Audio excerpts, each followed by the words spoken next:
Les choses que vous devez connaître sans que personne ne vous apprend. De 1. Les meilleurs vœux qu'on vous souhaite en fin ou début d'année ne sont que des mythes. La preuve, vous avez quel âge aujourd'hui?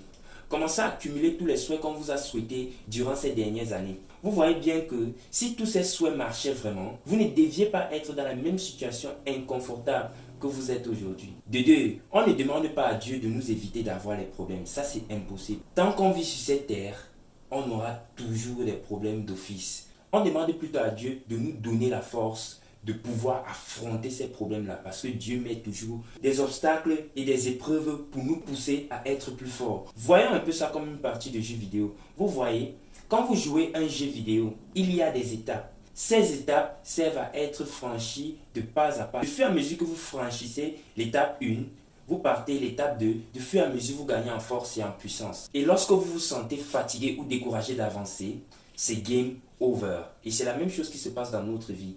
Donc, le but de la vie, c'est de finir le jeu qu'on a commencé quand nous sommes nés. De 3, la folie, c'est de faire la même chose et de s'attendre à un résultat différent.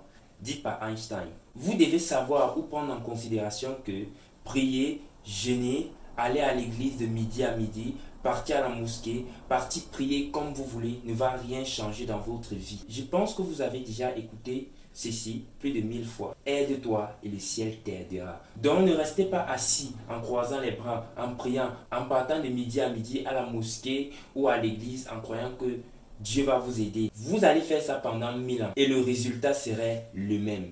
Comme je dis toujours, une action vaut plus que les milliards de mots. Et de 4, même la plante a besoin d'amour avant de commencer à vous donner des fruits. Et oui, vous devez d'abord enterrer la graine, puis l'arroser, ensuite la nourrir. Et surtout, laisser le temps qu'elle se développe pour atteindre sa maturité. Et c'est à ce moment-là qu'elle pourra vous donner des fruits frais. Et ceci peut être une belle métaphore pour toute relation. Parce que avant de réclamer quelque chose chez ton partenaire ou chez ton ami, tu dois d'abord apprendre à donner. Dites-moi à quel point vous avez aimé. Rendez-vous dans les commentaires. Si vous avez aimé cette vidéo, lâchez-moi un gros pouce bleu, ça fait toujours plaisir. Et abonnez-vous, activez les cloches de notification pour ne rien manquer de mes prochaines vidéos comme celle-ci. Goodbye. Et oui.